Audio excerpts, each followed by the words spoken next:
Today's Sunday, and as is always on Sunday, with Hashem's help, at 7 o'clock we do Parsha. This week, of course, is Parsha Behaaloscha. So we're doing a Parsha Behaaloscha, yes. Parsha Behaaloscha is one of the most eventful Parshas in the Chumash. There are few Parshas that have as much stuff going on as Parsha Behaaloscha. In Parsha Behaaloscha you have story after story after story. It starts off in one world and ends in another world. The only two Parshas that are as busy as Parsha Behaaloscha, in my humble opinion, is Beshalach and Chukas. It's very busy Parshas. It's very busy, a lot of stuff.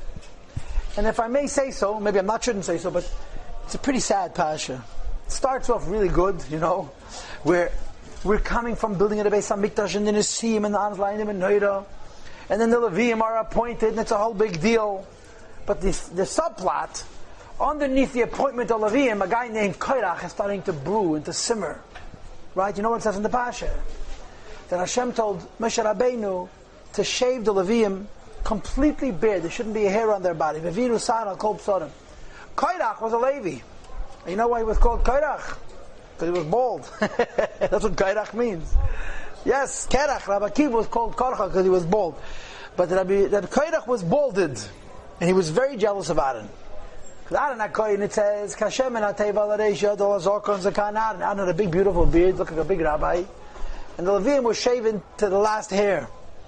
I just want to make an announcement. If you're thinking of, it was only that one time. If you're thinking of marrying a Levi, don't worry. They're not going to do it again when Mashiach comes. But at that time, the Levim had to have every hair taken off their body. And Korach held it against Moshe Rabbeinu. And it has to do with Kabbalah. With Kabbalah, what does hair mean and what does no hair mean? Levim, Kohenim, Chsadim, Gevuras. Korach's in a couple of weeks around. But in this week's Parsha, the seeds were sown for Korach's rebellion. But you don't know. Then Hashem tells Moshe to make trumpets, chatzotzes, which is a topic that I once want to explore. And then they depart, they leave Har Sinai. And the Jews are thrilled. They're so happy to leave Har Sinai. You know why? No more mitzvahs. That's what Rashi says. We've been here a year minus 10 days, we got 613. We stay here another week, we'll have 700. So we're happy to leave, and that was not a good thing. And they protested once and protested again. First they complained that they're traveling too quickly. Then they complained that they want to have real food. They don't want to eat mun. They want real food. They want food you can chew on. They don't want this mun, this lechem akleikel, this food that doesn't have any texture and there's no waste. So they got meat. And that was a fiasco. And the Parsha finishes with the Parsha of Miriam. Miriam speaks Loshon Hara against Moshe Rabbeinu, and she becomes a leprous nebuch. She becomes a Metzora. The silver lining, the beauty of this episode, of course, is, first of all, Aaron comes running to Moshe Rabbeinu, and she screams, he says to Moshe, she's your blood and flesh, she's your sister. I cannot help her. Right? Who clears a person from leprosy? A Kohen. But I'm her brother. And the other two Kohenim alive are her nephews. So you're going to have to remove this tzaras, b'derech nes, because otherwise she's going to be a leprous forever. And Moshe davens, Kael, no, Rafan Allah, please heal her. And then of course the other beautiful part of the story is, V'ha'on lo'inosa ad ha'yosef es Miriam. The cloud goes up. Everybody knows what that means. It's time to move, and the Jews don't move. They wait 7 days. They make the Eibishter wait 7 days. It says Rashi, Miriam waited for Moshe Rabbeinu 1 hour. When he was an infant, and he was placed in the Nile, in the river the Nile, as I like to call it. And it says, Miriam, who was at the time 5, hides to see what's going to become of her brother. And of course, within an hour, Baspade comes, and the rest is history, and she's the one who comes to Baspade and says, I'm not quoting the pasuk precisely. Should I get you a Jewish woman to nurse the child? And she says, Teilchi. Who does she hire to nurse Moshe Rabbeinu? Guess who? Moshe Rabbeinu's mother. Yocheved gets to nurse her own son, and she's being paid for it. So because Miriam sat for 1 hour, waited to see what's going to happen to Moshe Rabbeinu, so now the whole Klal Yisrael waits for her a week. But we do have the story of Miriam's Loshon Hara. She speaks Loshon Hara against Moshe Rabbeinu, and she becomes a Metzora. I want to mention that some of the Mefarshim point out, beginning with the Even Ezra, that actually it was not only Miriam who became a Metzora, so did Aharon. But for reasons the Torah does not reveal the leprosy of Aaron HaKohen. It protects him from his act. He was a Kohen Gadol, and she was the one who initiated, and a couple of other reasons why her sin was considered more severe than his, although they both collectively spoke Loshon Hara. But we read in the Torah that Aaron HaKohen and Miriam Aharon speak Loshon Hara against Moshe Rabbeinu. And it's the strangest thing in the world. They love him so much. You know, you have a memory. Yeah, of course you have a memory, yeah. Moshe Rabbeinu was afraid to go to Mitzrayim. And Hashem says to Moshe, why don't you want to go?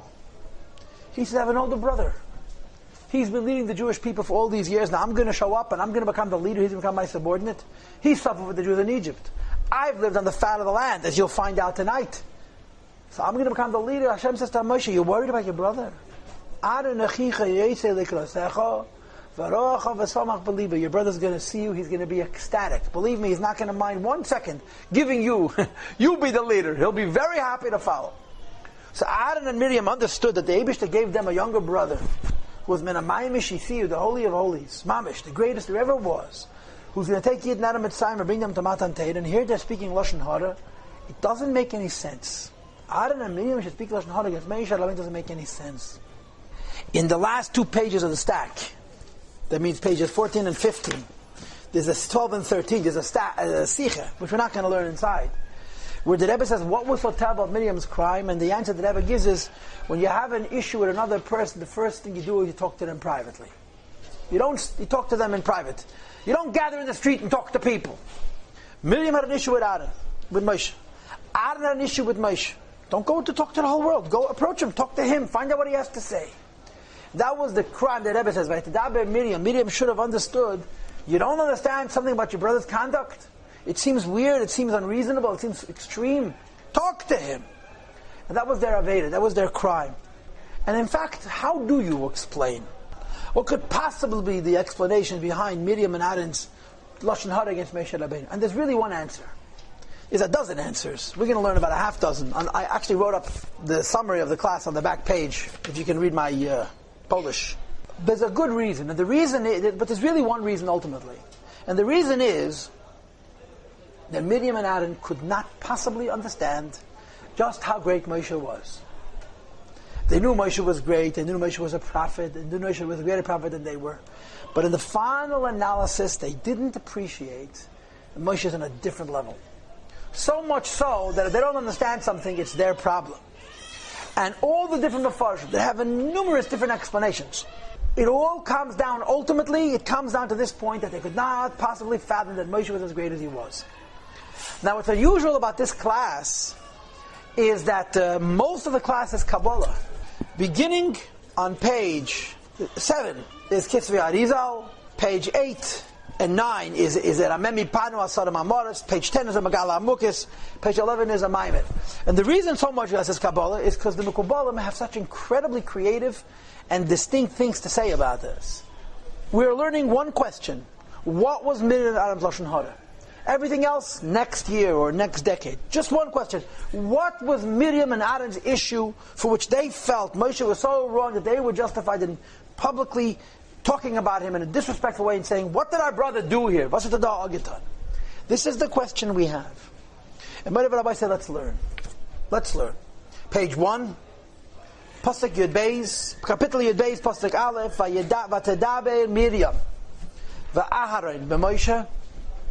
Miriam and Aaron together spoke in Moshe Rabbeinu, against Moshe Rabbeinu, Loshon Hara. What was the Loshon Hara?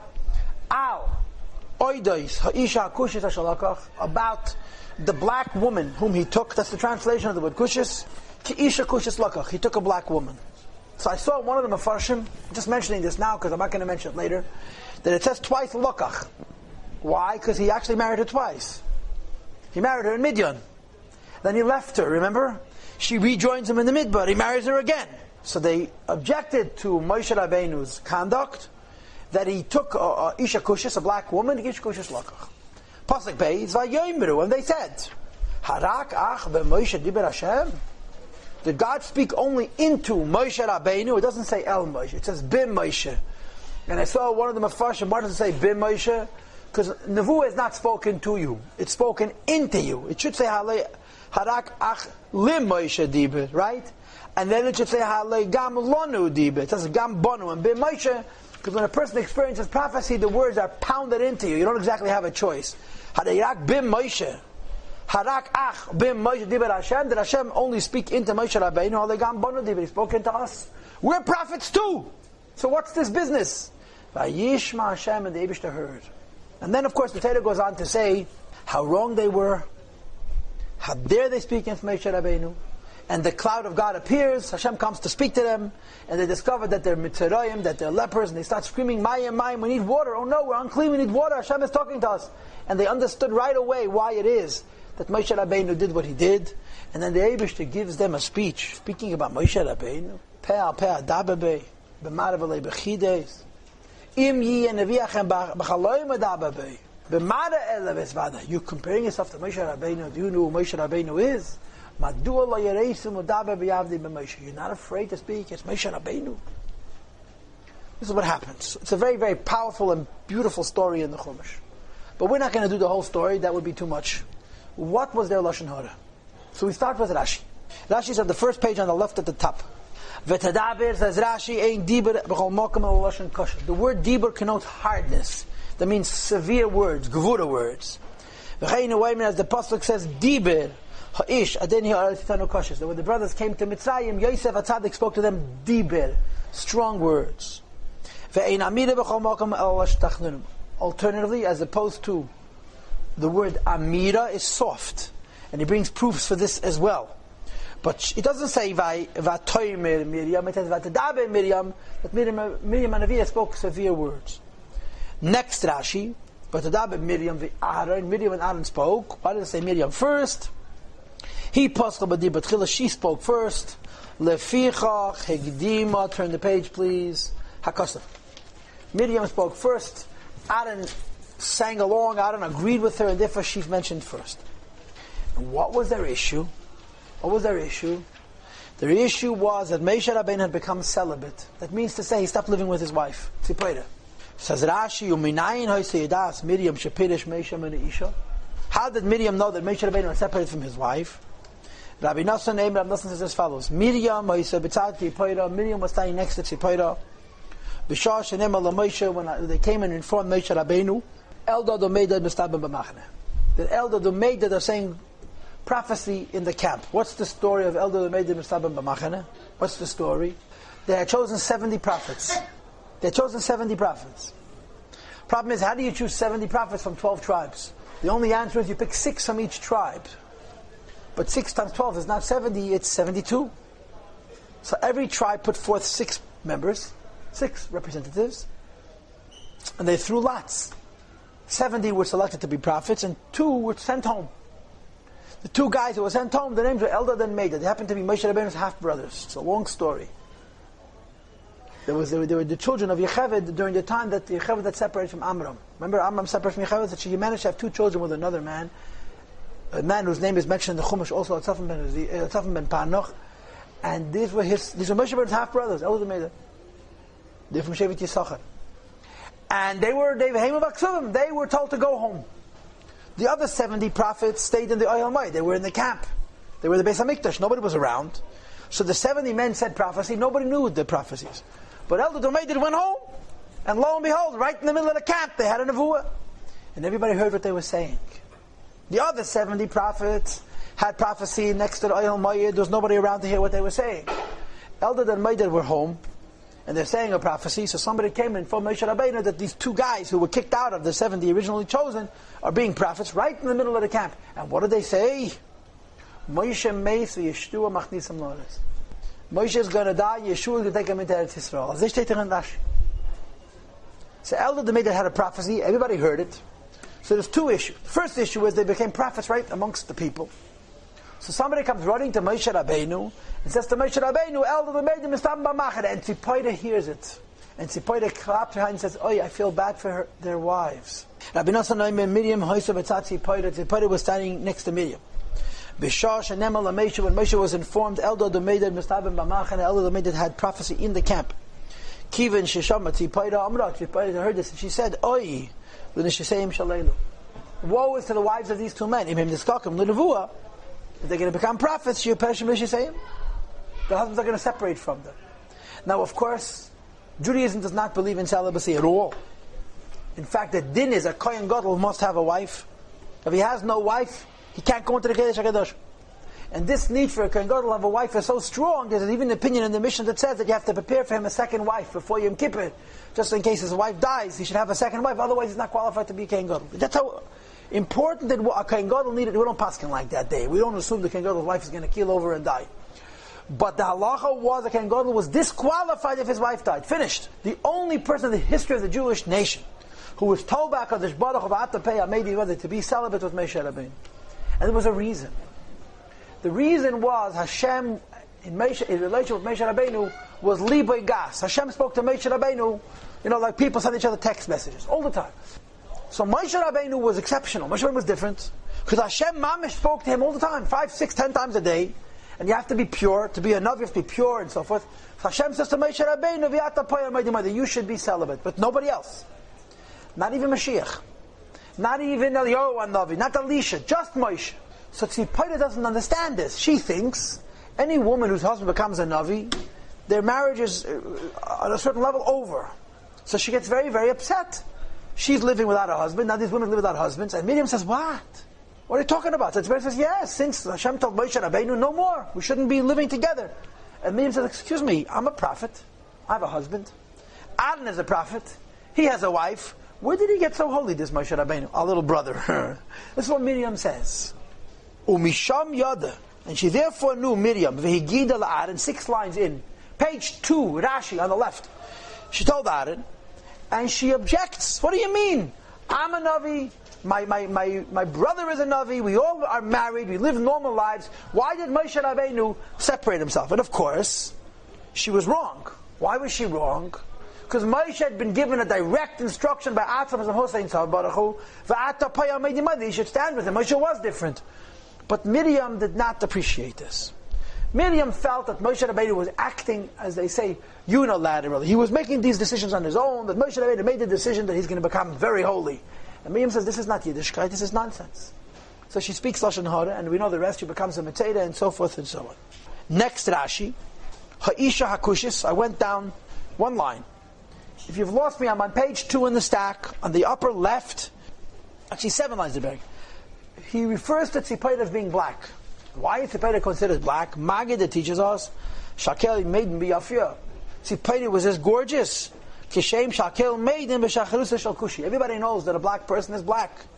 Just like it's obvious that a black person is black, it was obvious that Tzipora was beautiful. And that the word black is an allegory. Not that she was black, we know who she was. She was a Midian. And Midian is actually a descendant of Avraham Avinu with Keturah, remember?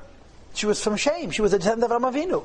Remember, Avraham got married a 3rd time, married Keturah, and one of the children was Midian. So she was a Semite. She was not African, she was not from Chum, so she wasn't black at all. That's Rashi's opinion. Rashi simply says that she was so obviously beautiful as black is black. There was no doubt about it. And then he adds, Kushis begematria fasmara. The word Kushis has the numerical equivalent of fasmara, being pretty. Al oidois ha'isha, says Rashi, oidois girusha, because she had divorced her. And this is enough Rashi. So the question of tonight's class is, why is Miriam speaking Loshon Hara? And the answer is, because Miriam and Aaron got wind of the fact that Moshe Rabbeinu had suddenly become celibate. He separated from Tzipora. They found out about it because they heard Tzipora. Tzipora didn't go around telling people. They found out about it, Tzufelig, B'derech loy derech, and they objected. In another medrash it says, we'll see it soon, that Miriam noticed that Tzipora is no longer keeping herself beautiful. She's no longer putting on makeup and things like this. So she says to her, what happened to you? She says, oh, my husband doesn't care. So Tzipora understood from this the same, and this is why Miriam spoke Loshon Hara. But this is one opinion, that Moshe Rabbeinu was criticized by his sister and his brother for becoming celibate. What are you so holy? We're prophets too, we all live normal lives. This is Rashi. Now I have to tell you, you're in for some surprises. You're going to learn things that you never knew. They're going to make you say, hoo, hoo, hoo, hoo, hoo. Okay, the next item on our agenda is the Rashbam. Rashbam is on page 1. Can I ask you a question? Moshe Rabbeinu didn't hear it, right? It's a conversation. There's different opinions about it. Some say he did. Some people say, what's the point of them saying it's not a Moshe? That Miriam was speaking and Moshe heard it. Other Mefarshim say, Vayishma Hashem that only the Eibush heard, nobody else was around. There's different opinions in the Mefarshim. But that's already too much for us. We're just trying to figure out what the Loshon Hara is. The Rashbam is on the lower right on page 1. Now let me introduce this to you slowly, because you're about to hear something you've never heard in your lives.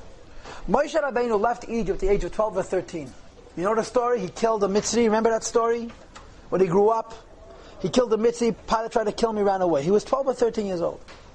He reappears in Mitzrayim at the age of 80. Anybody here a mathematician? That means he was gone for 66 or 67 years. Where was he? So there's different Mefarshim. And there's a Medrash that says that he went to Ethiopia, which is in Central Africa.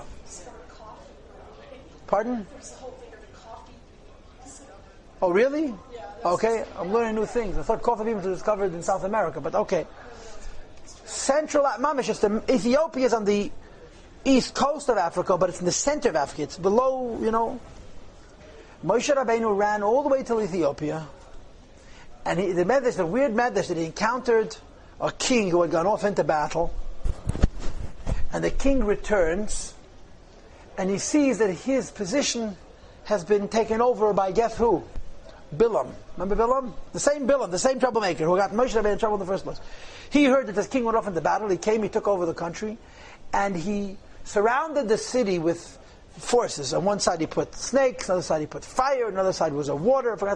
So Moshe Rabbeinu comes to this encampment of soldiers with their king, and they can't get into the city. So Moshe says, very simple. Every soldier should go and capture a stork. So they all went and captured storks. And then he told them to go where the snakes are to release the storks. So they released the storks. The storks had a feast. They marched into the city. Bilam ran away for his life, and the king took over his position. When this king died, they appointed Moshe his successor. And Moshe ruled in Ethiopia for 40 years. But that's the beginning of the story. They told Moshe Rabbeinu, to be the king, you have to marry the princess. And she was a Isha Kushis. She was African and she was black. There was nothing American about her. She was a African, not an African-American, African. And Moshe didn't know what to do. So Moshe, some Midrashim say Moshe actually left because of this. But some Midrashim say Moshe made it appear as if he married her.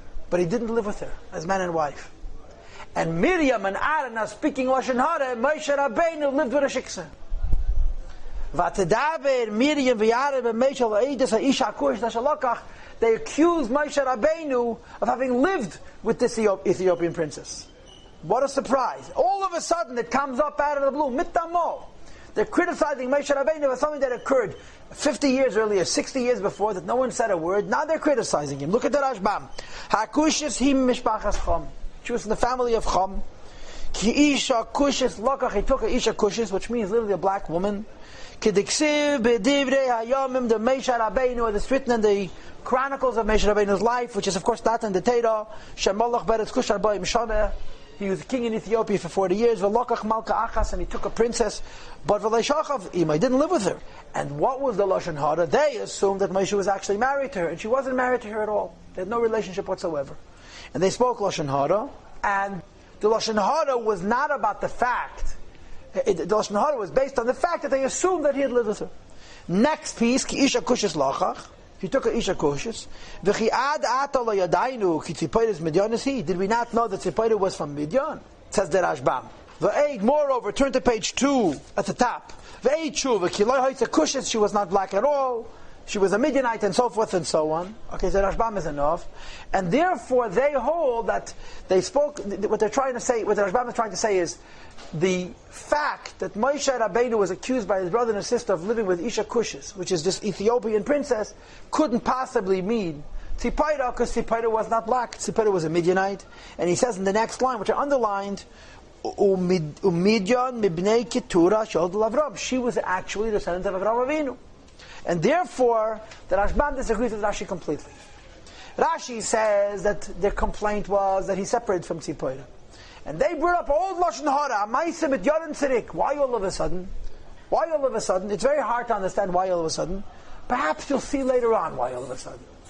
But as I told you in my introduction, part of it is certainly their belief that Moshe Rabbeinu was not that much greater than they. As I keep on telling you, the underlying constant in all of the explanations for what people were objecting to when it came to Moshe Rabbeinu, what Miriam and Aharon speaking Loshon Hara was, they couldn't fathom that it was actually so much greater than they that they have no business assessing him, analyzing him, judging him. Okay, so here too, you'll see later what the Mefarshim have to say about why all of a sudden they're complaining about the fact that he took a Isha Kushis. But it wasn't true. It was not true at all. He lived in Kush, he had to go through whatever he had to go through, but he was a tzaddik, he was Moshe Rabbeinu. This is the Rashbam. Now after the Rashbam you have the Chizkuni and the Even Ezra, and they say something very, very down to earth. They say that Moshe Rabbeinu separated from Tzipora because she was ugly. Ugly. Rashi says she was as pretty as a black person is black, she was pretty.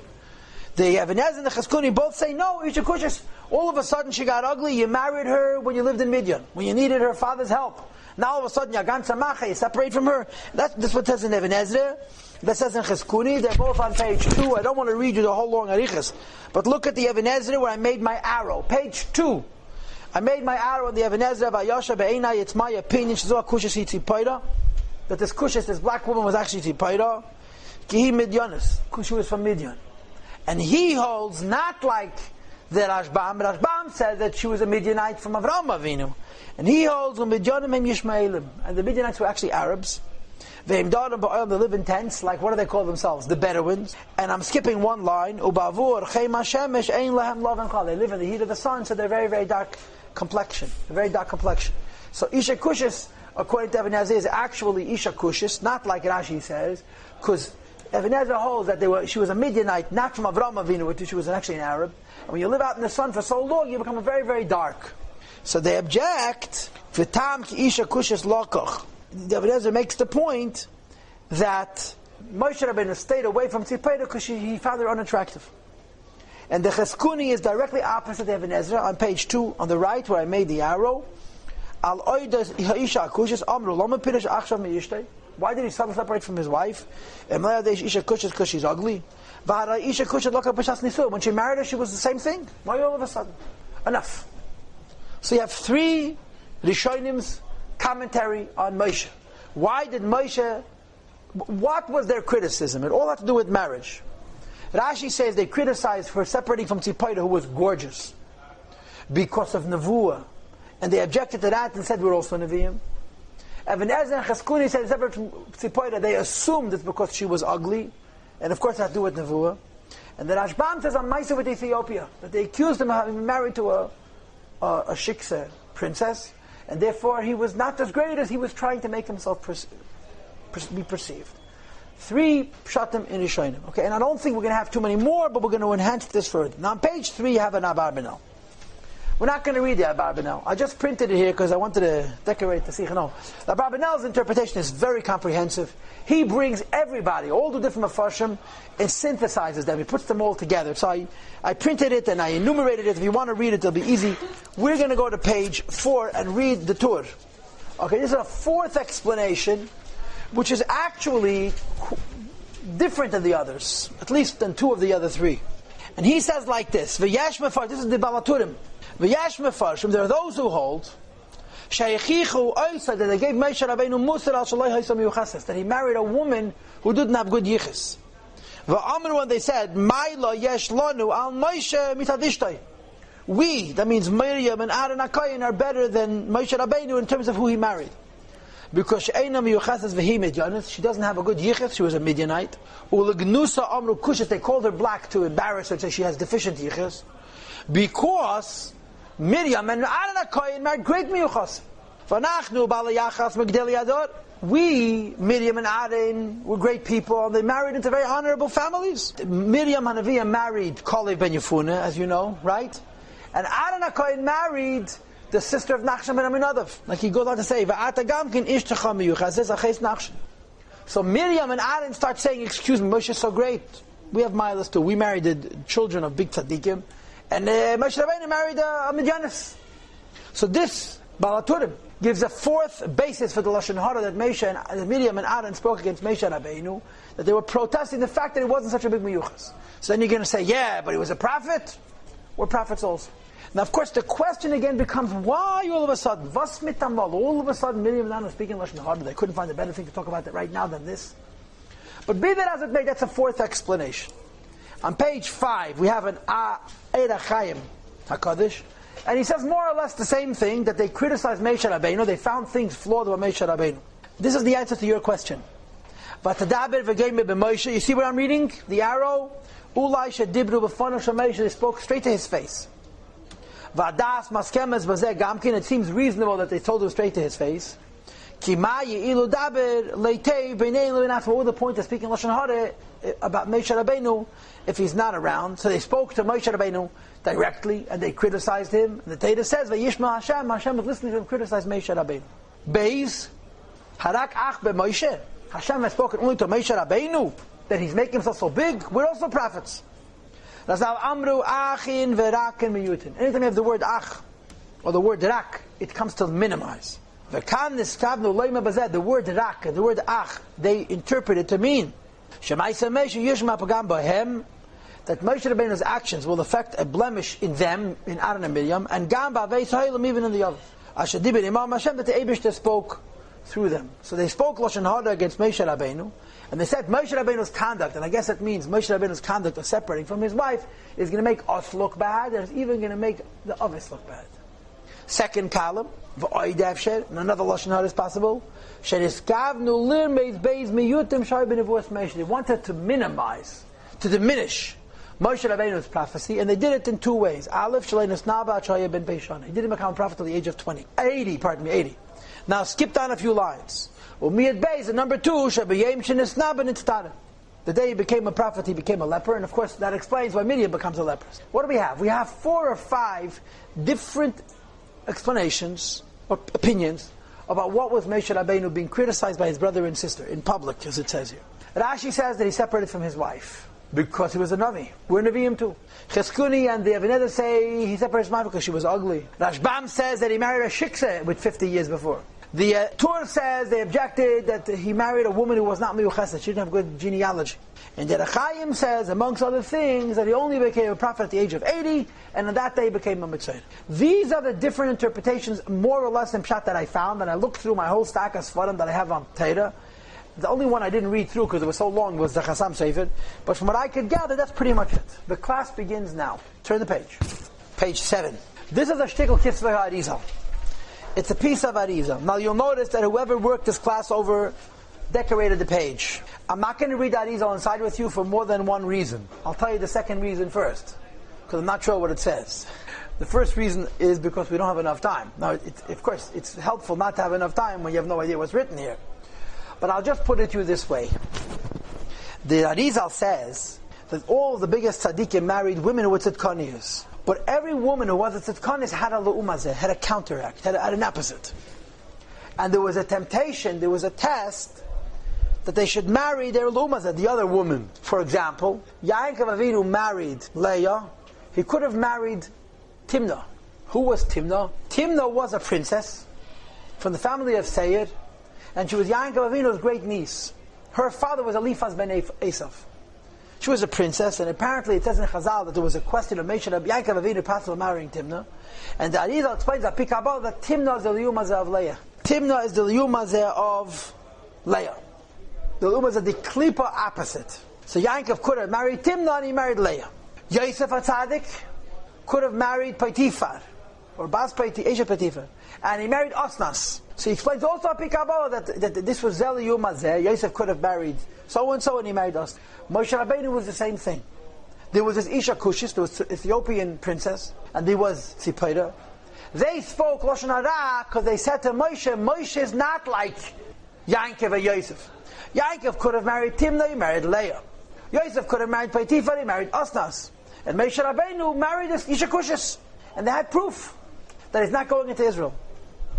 You'll see it later in the Mglamks. Very beautiful. So he said he's not going into Israel. Must be because Isha Kushis Lakach. So he said, look, Yaakov had a test, he passed it. Yosef had a test, he passed it. And Moshe Rabbeinu is remaining in the desert. But they were wrong. Moshe Rabbeinu did not fail his test. He did not live with the Isha Kushis. He married only Tzipora. He didn't marry the Isha Kushis. So the Arizal and some of the other Mekubalim followed the Rashbam's pshat, that they suspected Moshe Rabbeinu of Isha Kushis Lakach in Ethiopia. And they were saying, look, he's less than Yaakov Avinu, he failed his test. He's less than Yosef HaTzadik, he failed his test. And in fact, he hadn't failed his test at all. Yeah, but, how come he didn't go into Israel? You'll see in the Mglamks. Yaakov Avinu went into Israel with his goof, with his bones, and with his flesh. Atomis ubasa. Yosef HaTzadik went into Israel with his bones. By the time he went to Israel, there was no flesh left, but his bones went to Israel. Moshe Rabbeinu, Bechlal didn't go into Israel, not with his bones, not with his flesh. He died in Chutz La'aretz, he was buried in Chutz La'aretz. So they assume that this is because, in fact, he failed. And the Mglamks is going to explain in detail what the issues were. But Arizal says that Vatdaber Miriam Aharon, the Isha Kushis Lakach, they don't say what Rashi says. They say they accused him of marrying Leumazeh, his Klipa Leumazeh, and it wasn't true. And their proof was, their basis was that he didn't go into Eretz Yisrael. And of course, when you're talking about big tzaddikim, everything is on a higher level, everything is more exact. And the makabel of Moshe Rabbeinu, the makabel of Yaakov Avinu, and the makabel of Yosef HaTzadik has a lot to do with their ability to serve the world, right? The Rebbe spoke once about the Rebbetzins. The Rebbe said about it in 1992, Tavshin and Beis Tishrei. The Rebbe mentioned an interesting thing, that there was a custom by the Rebbeim that Erev Rosh Hashanah they would go in and have a conversation with their Rebbetzins. A special Inyan. Erev Rosh Hashanah they have a special conversation with their wives every year, and it had to do with the idea of Malchus. The Shoshana, we make the Eibishter a king, has to do with Malchus. A wife of a Rebbe, of a Tzaddik, is Malchus. The Tzaddikim's wives are they're equal to them. They're parallel. They're equals. And the ability for a Tzaddik to have a connection to the world is through his Rebbetzin. I mentioned it this morning in passing. When the Tzemach Tzedek lost his wife, the Tzemach Tzedek said, "Elomi chashach badi, my world is black. I have no connection to the world." The Tzemach Tzedek said that now that he lost his Rebbetzin, he has no shachas to the world. The connection of the Rebbe to this world is through his Rebbetzin, through his wife. Why? Because by a Tzaddik, everything is holy, including very ordinary things. So they are accusing Moshe Rabbeinu of Isha Kushis Lakach. There was nothing further from the truth. But they said, if he was such a big tzaddik, he would be going into the Holy Land. Not understanding the same thing that I told you before, that Moshe is in a whole different stratosphere. And where Moshe Rabbeinu is, you can't ask questions. Why? Moshe Rabbeinu is in a whole different madreg. Moshe is not going into Eretz Yisrael. There are other explanations for it, as you'll see soon. This is what the Arizal said. Now we turn the page, and on pages 8 and 9, we have from a sefer called Asara Ma'amoros Ma'amemi Panu. Now, I'm wondering how I found this. I mean, it's mamish tufelig. When I was preparing today's class, for a number of reasons, I decided to approach it a little differently than I normally do. I started from the end. Usually I start from the Rishonim. Today I started from the Kabbalah. And I picked up the Tzemach Tzedek's Maimon, and I learned it. We shall learn soon. And then I picked up the Mglamks, and I started learning it. The Mglamks says, Ayin Maimon Kol Choy. He here, the Maimon Kol Choy, that Amemi Panu adds a much Eidel Inyan to the Loshon Hara that Miriam spoke. Okay, we know that Miriam spoke Loshon Hara. Some say he spoke Loshon Hara because he's separate from his wife. Why he's separate from his wife? A bunch of explanations. Some say he spoke Loshon Hara because he had lived with the Isha Kushis, with an Ethiopian princess, which wasn't even true. And they qualified it by the fact that he was not being allowed to go into the Holy Land. So they're speaking Loshon Hara against Moshe Rabbeinu. The Maimon Kol Choy says something different altogether. And that is, why does Moshe Rabbeinu make himself superior to other prophets? We're also prophets. Who does Moshe Rabbeinu think is himself? Why did it come up all of a sudden? Because just the day before, a week before, a month before, 70 additional men had become prophets, right? The 70 elders became prophets. So Miriam and Aharon say, look, he's not the only one. Why is he claiming for himself the whole inyan of Nevuah? So the Rameh Panu says something very, very interesting. He says, what the Rambam says in Loshon Hara, Moshe Rabbeinu is called Avi Kol HaNaviim, the father of all the prophets. The credibility of prophecy that we have now is because of Moshe Rabbeinu. Moreover, the credibility of prophets that we have because of Moshe Rabbeinu was retroactive. The prophets who came before Moshe Rabbeinu also were special, were made more special because of the presence of Moshe Rabbeinu. So we begin, Omnam Kol HaNavuos Kodmu B'Sinai. You see what I'm reading on page 8? This is Rameh Panu. And the language is incredibly esoteric. It's so spiritual. His choice of words is so refined, it's incredible. This is Rameh Panu. I've never really read this sefer, but today I found it and I prepared it. Omnam Kol HaNavuos Kodmu B'Sinai. Every prophecy that's ever going to happen was already envisaged at Har Sinai. And if I can quickly make you look to the lower left, Siman Hey, in the text, the Siman Hey, V'Yeshaya Machnes V'Yomer Me'es Hayes Sham Ani Ki Amdu Ragle Kemasi Al Har Sinai. That means to say, there's a pasuk in Isaiah which says the words Me'es Hayes Ani Sham Ani. From the time I was there, says Rameh Panu that every prophet who's going to be a prophet any time from the time of Har Sinai till Mashiach was spiritual at Mount Sinai, heard the prophet then. And when they would later repeat the prophecy hundreds and thousands of years later, was a prophecy that was already said at Sinai. All prophecy comes from Sinai, and all prophecy happens through Moshe Rabbeinu's channel. And this is what their objection is. Why did he make himself so important? Shekein Chacham, Amru Chachamim, our wise men tell us, a Nevuah Sheida, there can be no prophecy, Elal Gibir, Chacham Gibir V'yash. You have to be wise, strong, and wealthy. However, V'yesh Meisif in Bal Koima. There are those who say that in order to have prophecy you have to be Bal Koima. Bal Koima means a master of height, tall. But it's explained in Pimis Anyan, and Bal Koima means you're a master over the secrets, over the of Atzilus. What does this mean? Hakoil kefi hamuchan boi b'chachman alama. Bal Koima. It's all based on what was predestined, prepared in Koima, in Atzilus, in Alakus, in the wisdom, secret wisdom of the Eibishter. Shehi Eiman Nevuah, which is the source of prophecy. And the intent of the Magala of the Ramemi Panu, the intent of the Asar Mamaris is to say that from Moshe Rabbeinu onward, any Navi that's ever going to happen, his Nevuah is linked to Moshe Rabbeinu, spiritually and practically. Spiritually, because Moshe is the source of prophecy, and practically, because he already heard his Nevuah at Har Sinai, and when he became a natural prophet, he was simply repeating a Nevuah that he already heard. So this is a brand new criticism. A brand new criticism. Until now we had, either they criticized him because he separates from his wife, or they criticized him for marrying a shiksa, which wasn't true. The Rameh says they were criticizing for putting himself on a pedestal. What right did he have to say that he's the father of all prophets? Next section, Siman Dalet. And this is the basis for Miriam's error. When Miriam Anaviyah says, why is Moshe Rabbeinu making himself superior? Only Hashem spoke only to Moshe, he spoke to us as well. When she said, is it true that Hashem spoke only to Moshe Rabbeinu? It's a double negative. Ach means no, and rak means no. No plus no equals yes. Is it true that only to Moshe Rabbeinu he spoke? Rak, only to Moshe Rabbeinu he spoke. What was she really saying? Of course not. He spoke to us too. So why all of a sudden is he putting himself on a pedestal? Skip the brackets that I wrote. Top of the next page, 3 lines from the top. Afkan, the same is true here. Beis miyut, and she says two l'sheidas ach v'rak. Shekein omra Miriam harak ach b'Moshe diber Hashem. Is it true that Hashem speaks only to Moshe? She'ein hadibur sheira al shara neviim.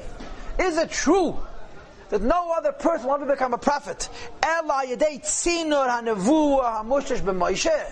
You need the channel, you need the pipe, the access of Moshe Rabbeinu. We're prophets too. We didn't go through Moshe Rabbeinu. Okay, now let me stop right over here. It says in Rishonim, it says in commentaries on the Chumash, a different Indian. And I suppose this would be a difference between Chakira and Kabbalah, I think, but what do I know? That Ein Nevuah B'li Malach. I once gave a class on this somewhere, not to you, but I gave a class on this. It's one of my topics that I obsess over. There will never be prophecy without an angel. And there's a very simple reason for why you need an angel to have a prophecy. Because when you have a prophecy, you have a vision. You see something. And last time I checked, God don't look like nothing. That doesn't mean he looks like something. It means he looks like absolutely nothing. Even though there's a double negative in there. So what does the Navi see? If Hashem doesn't look like anything, and every Nevuah involves a visual, what does the Navi see? So the answer is, he sees the Nevuah, the Eibush, and Nechak, and a Malach. Malachim have an appearance. So the Malach, the Navi, sees the Malach, and he knows the prophecy of the Eibush. Says the Mefarshim, the only exception to this rule was Moshe Rabbeinu, because Moshe Rabbeinu was his own Malach. That's what it says. Moshe didn't need an angel. He needed an Eichi Shaleach Malach. All later Malach and Nevi'im would have Nevuah through a Malach. Moshe didn't need a Malach. He was his own Malach. Here in the Ramemi Panu, he raises it up a notch because he was a Makubal. It's not true that every Navi needs a Malach to have a Nevuah. But every Navi needs Moshe Rabbeinu to have a Nevuah. Moshe is a Neshama. He's not a Malach, right? He's what we call in Chassidus a Mamutza Machab, and not a Mamutza Mafsik. Moshe Rabbeinu's Nevuah sets the stage for all other Nevi'im. So Miriam and Aharon say, what do you mean? We're prophets. We didn't come through the channel of Moshe Rabbeinu. And we continue to read, Ach b'Moshe diber Hashem ma'at l'meimer. The meaning of the words, Ach b'Moshe diber Hashem means to teach us. Da'ane mili b'mei Moshe. This means from the times of Moshe Rabbeinu Davke. That Ach ha-shezocha l'mayla hi nifla b'einenu. Once Moshe Rabbeinu reached the incredible level that he reached, it's true that no Navi can have Nevuah without Moshe Rabbeinu. And what Miriam was mistaken about was that she had nevuah before. And because she had nevuah before, she didn't understand that from now on, once Moshe Rabbeinu becomes the prophet that he became, there can be no nevuah without the intermediate of Moshe Rabbeinu. Skip the bracket, please. Al zeh samcha Miriam b'ta'anosa. Same page. Page 8 on the left, near the end of the paragraph. 4 lines from the end. This is what Miriam relied on when she complained. Va'aron leimoch, and Aaron agreed, which is what you said to me before. It doesn't say vayedaber, it says vatadaber, because it's va'aron leimoch. Hashem comes and tells them as follows: there never was whole prophecy till Moshe. And if later on there's going to be real prophecy, it has to happen through Moshe Rabbeinu. In short, what the Rameh Mipano was saying is they objected to Moshe Rabbeinu saying that all prophecy is through him, when in fact they were prophets without Moshe Rabbeinu. Why is it coming up all of a sudden? Why are they complaining all of a sudden? So that Ahmed doesn't say explicitly, but I think I know why he says it. Because what are we going to read in this week's Parsha? One of the most interesting and curious details of the Chumash. Moshe says to the Eibishter, I can't handle them. You learn Chumash. I can't handle them. 600,000 people, and they're one kvetch bigger than the next. A bunch of Jews. What's again? A band of Yidden. There's not one guy amongst, not one person accepts what I say hands on. Everyone's got an opinion. So Eibishter says to Moshe Rabbeinu, take 70 elders, and they'll help you. But then it says in the pasuk the following words: I'm going to emanate from the light which is upon you and shine it upon them. Says Rashi, you'll learn it in Chitas. What was Moshe Rabbeinu like at that moment? Like a person who lights one candle from another. What happens when you light 100 candles from one candle? The original candle is still as bright as it was. It doesn't become deficient because it lit other candles. So Rashi says, based on the Psukim, that not only did these 70 elders become prophets, their prophecy came through Moshe Rabbeinu. And of course, in Chassidus, we bring a raya from this to the idea of a Rebbe and Nasi, that everything has to come through the Neshama Kolos. But Miriam says, what kind of business? 70 men have to become prophets. They need Moshe Rabbeinu's candle? Hashem should talk to them directly, like he spoke to us. Says that Ahmed, there never was perfect prophecy till Moshe. Because the fact is, if there will ever be a Navi, and he's the way he's supposed to be, it's only because of Moshe Rabbeinu. Yes, Miriam and Aaron had been prophets before, but it was a deficient level of prophecy. Like he mentions, the Ovis did not have Shem Havaya, Shmi Havaya, Leinei Daiti Lahem. But this was Miriam and Aaron's objection. Why is Moshe Rabbeinu insisting that prophecy has to come through him? We didn't need Moshe Rabbeinu. And on page 9, the Rameh adds another thing, which I'm not going to read with you. He says something I think it's incredibly interesting. And it's so, I don't sit and read Kabbalah Sforim all day long, but some of them are very, mathematical, very technical, and some of them are very ethereal, very spiritual, very holy. You always look at Megala Amukis when I prepare my classes, and I usually have no idea what he's talking about. Today, Megala Amukis was kind to explain himself. But the Rameh, it's such a spiritual, the way he says what he says is so elusive, you could read it, understand every single word he's saying, and not have a clue what he's talking about. Or b'mamish. He tries to describe, he says like this, he says, the pasuk says, Usmunas Hashem Yabit. On page 9, I underlined the words in the 4th line. Usmunas Hashem Yabit. The image of God he looks at. Translates the Rameh Mipanu. Usmunas Hashem Mabit. Moshe Rabbeinu sees the world the way God does. That's what he says. Usmunas Hashem Yabit. Moshe sees the world from the point of view of God, from the top down. He says, what does this mean? It means that Moshe saw the whole future and he knew it all. But he knew it as God knows. What's the distinction? What's unique about the way God knows? God knows in such a way that he doesn't take away our free will. How could God know the future without taking away our free will? Because it's a knowledge that has no emotion. It's a completely disconnected form of knowledge. It's knowing something as though what's going to happen has already happened, but without at all influencing what the future will be. Moshe had the ability to see the whole future, but to see the future where the Eibush sees the future, that the future, when it's going to unfold, is not going to be affected by Moshe's knowledge, but Moshe's knowledge is going to be affected by the future. So Moshe Rabbeinu's level of prophecy was so extraordinary that he saw the world the way the Eibush does, and therefore, every prophet who will say prophecy till Mashiach takes his koyach of nevuah from Moshe Rabbeinu, because Moshe saw it already. But Moshe Rabbeinu saw it on a level which was unspoken. He saw it in such a way which doesn't affect the future at all. When those prophets are going to come along at whatever point in time and space and say a prophecy, they're repeating the Nevuas Moshe. And see, Miriam and Aharon could not understand this. So if I may say so, even though we have 5 or 6, we really have 3 different insights. What is Miriam's Loshon Hara? The simple explanation is because Moshe separated from Tzipora. The second explanation is that Moshe Rabbeinu had a failure of a test with Isha Kushis, which was wrong. And as I told you before, you'll see it momentarily, the basis for this accusation was the fact that he wasn't going to the Holy Land. And now we have a third explanation. Why does Moshe Rabbeinu insist that every prophet needs him? I didn't need him.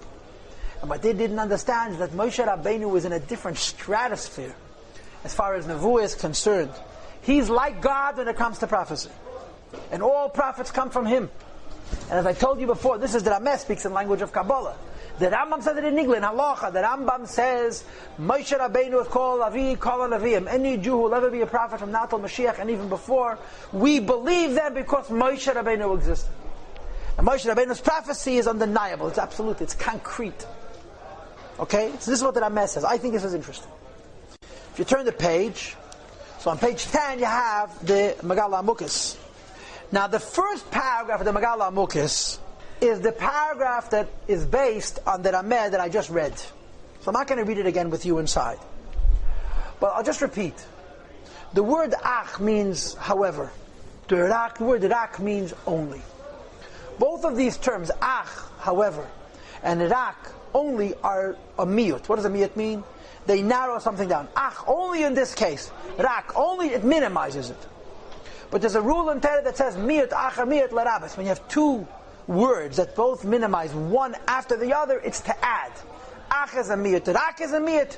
Negative times negative equals positive. So they say ach rak b'Moshe.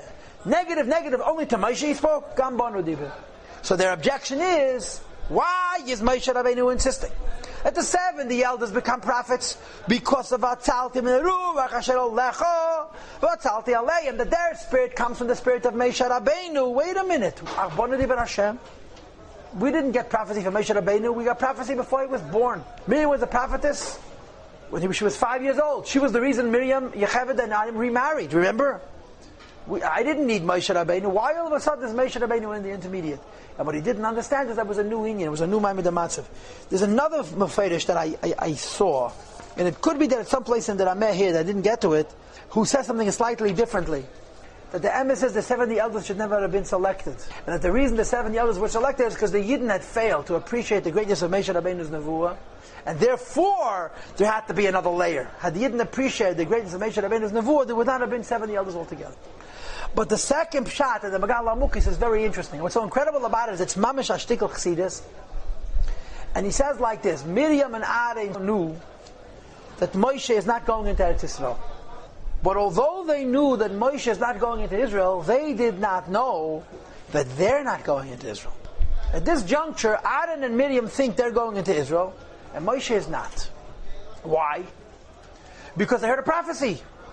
Eldad and Medad, remember they said, right in the middle of the camp, Eldad and Medad have a prophecy, and they say, Moshe is going to die, Yeshua B'Chnisa, she's going to the Holy Land. So Aharon looks at Miriam, Miriam looks at Aharon and say, what's this? We're going in and he's not going in. Oh, something's not good with this guy. Hayatochen, we're greater than him. We're going into Israel and he isn't. So the Mglamks says like this: because Aharon and Miriam knew that Moshe is not going into Israel, they did not know that they themselves are not going into Israel, so they surmised, they deduced from this that there's a flaw in Moshe Rabbeinu. What's the flaw? Isha Kushis Lakach. You know that story about Ethiopia? It's true. The Loshon Hara of Moshe Rabbeinu has to be true. V'haraya, he's not going into Israel. And he explains the whole Kabbalah. That Yankov was perfect if he went b'gufu, basa. Yosef was halfway perfect with his bones and his flesh. Yosef was halfway perfect, he went with his bones and not with his flesh. Moshe Rabbeinu completely failed his test. So not only are his flesh not going to the Holy Land, his bones are going to the Holy Land in Israel. So they had several proofs, several bases to say that Moshe fell with Isha Kushis. What they did not understand was that Moshe Rabbeinu belonged to the Deir HaMidbar. And the Gemara says to Masechet Sanhedrin, Deira Midbar Ein Lam Chelek Leilam Haba. The Jews in the desert have no portion of the world to come. Why not? They're higher than Eilam Haba. They don't need it. Moshe Rabbeinu is not going to the Holy Land because he doesn't need it, so he's higher than the whole business. So they hear, Miriam and Aharon hear that Moshe is not going into Eretz Yisrael. So they're thinking, we're greater than Moshe Rabbeinu. Moshe Rabbeinu is not going into Israel, and we are. And they didn't understand that Moshe Rabbeinu was on a madrege that he simply did not need Kiddush Eretz Yisrael. Let's read a little bit of it. Okay? I made 3 arrows on page 10. I want to read the first 2. It says like this: V'zeh inyin nevuas Eldad u'Meidad. This is the meaning of the prophecy of Eldad u'Meidad Misnabim. What was the prophecy? Moshe tehei nishmasei began. Moshe is going to Gan Eden. V'Yeshua machnisam.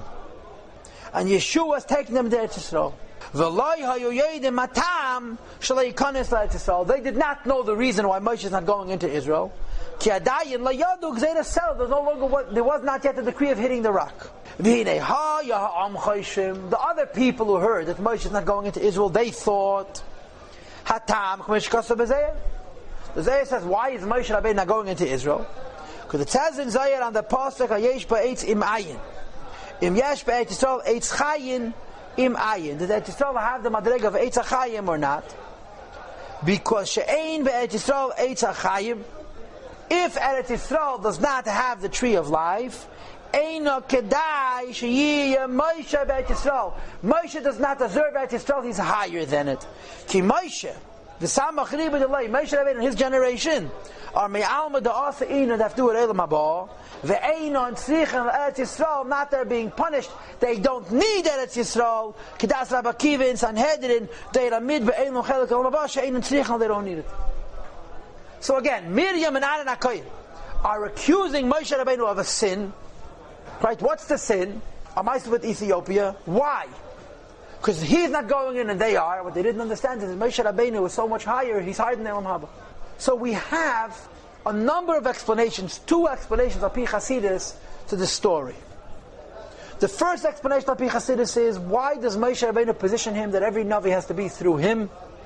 And the answer is, because that's the way it is. The second explanation of Pi Chasidus is, why is Moshe Rabbeinu not going into the Holy Land? And the Teretz says, because he's higher than the Holy Land. Then we get to Chasidus. Page 11. Now, here's what's interesting about this class. We have a class with a question. Miriam and Aharon speak Loshon Hara. There's a number of different explanations about what the Loshon Hara was. But all in all, it's true, the Loshon Hara revolved around the fact that they didn't understand just how great their brother was. They underestimated him. Or they overestimated themselves. And therefore they wondered why he was celibate. They wondered why he had lived in Ethiopia. They wondered how could he put himself on a pedestal when it came to prophecy. They wondered why he wasn't going into the Holy Land and so forth. So what is their issue? What is their issue? The issue is Moshe Rabbeinu has raised himself up. He's made himself so utterly holy. And because he's made himself so utterly holy, he's better than everybody. Who made him so holy? Why is he better than everybody? This is the essence of their complaints. Then you get to Chasidus. And Chasidus spins it exactly the other way. He says Isha means a wife, goes on Torah. Isha Kushis, a black wife, goes on Torah Shebal Peh. What's Torah Shebal Peh? What's Torah Shebal Peh? Torah Shebal Peh has to deal with the world. Torah Shebal Ksav is holy. Torah Shebal Peh is practical. Now in Torah Shebal Peh itself you have 2 choices. You can have Talmud Yerushalmi and you can have Talmud Bavli. The Jerusalem Talmud is also Talmud, also Torah Shebal Peh, but it doesn't get itself all dirty. Talmud Bavli gets itself all dirty. What does the Gemara say about Talmud Bavli? B'machshakim ha'shivani is a Talmud Bavli. The darkest Torah is the Torah of Bavel. What does the darkest Torah mean? You learn Torah, you don't understand anything. So you ask 1,001 questions. And you argue. And you question and you answer and you question and you answer until you get to a clarity. Talmud Yerushalmi, the Jerusalem Talmud is also Torah Shebal Peh, but you ask a question, you give an answer, and that's the end of the discussion. What's the irony? What's the funny thing about it? When you have an argument between Talmud Yerushalmi and Talmud Bavli, you pass them like Talmud Bavli.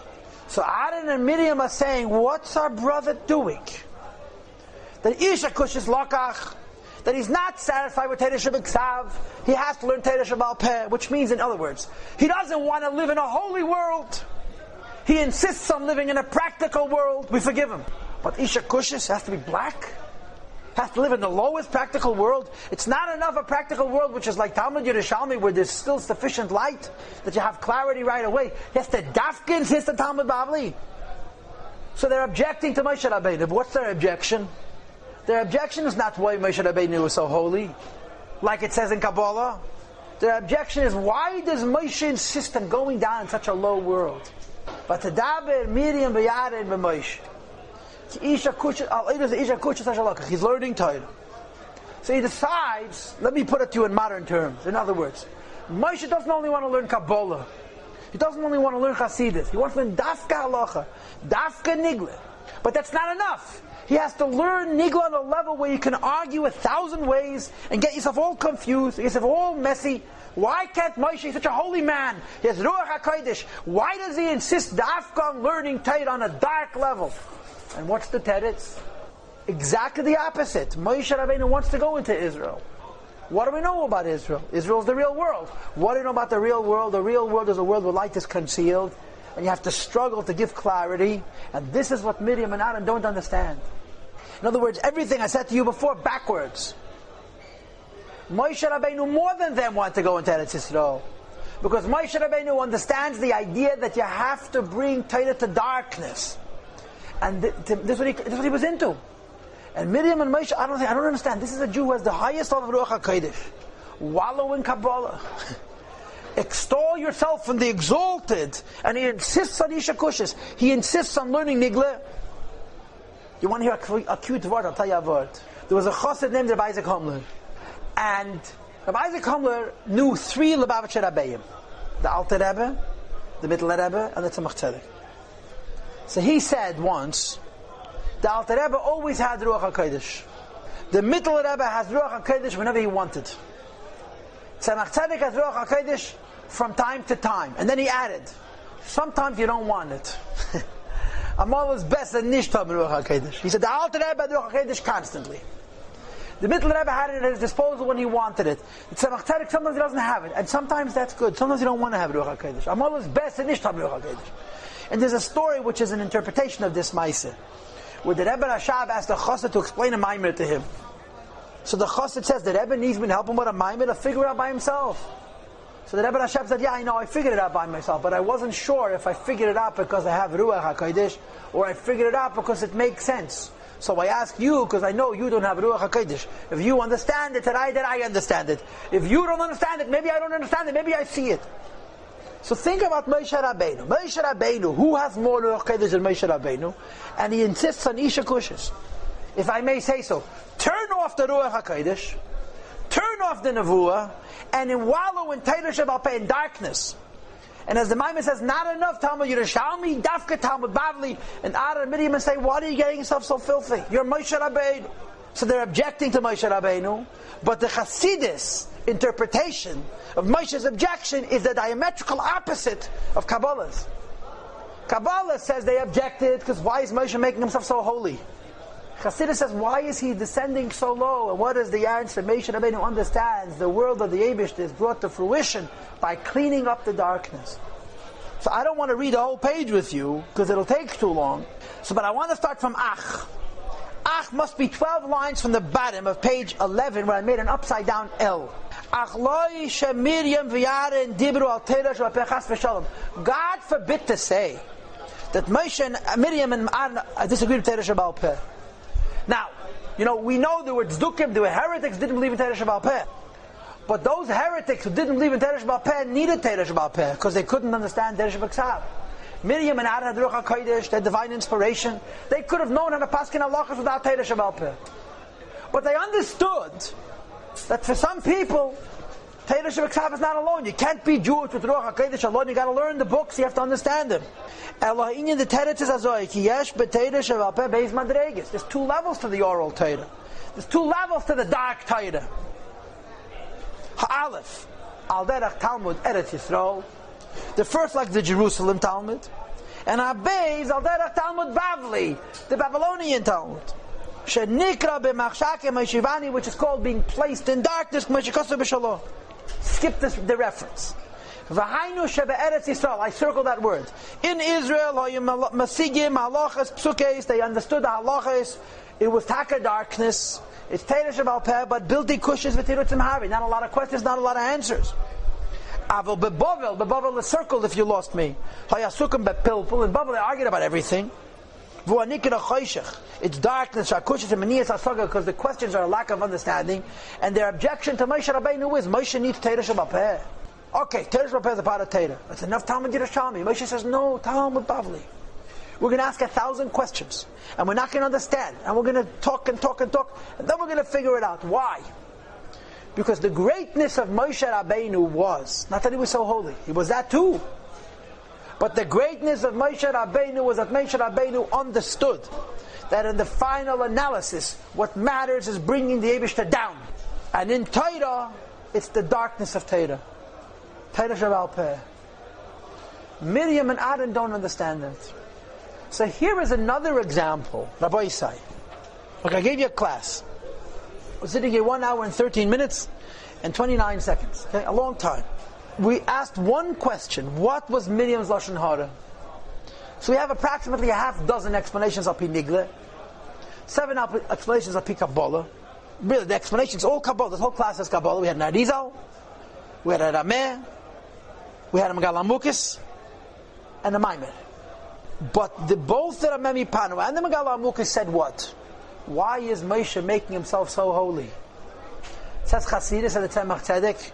Why does Moshe insist on soiling himself? And it's a very, very clear illustration about what is different between learning Chasidus and learning Kabbalah. Sure, Chasidus talks about Kabbalah in Yonim, but Chasidus and Kabbalah are night and day. They're different worlds. Because Chasidus celebrates the darkness, as he goes on to say that darkness is a creation unto itself, and ultimately the purpose is to reveal the godliness in darkness. And this Miriam and Aharon couldn't understand. In other words, what's the difference between Miriam and Aharon and Moshe? Miriam and Aharon Mekubalim.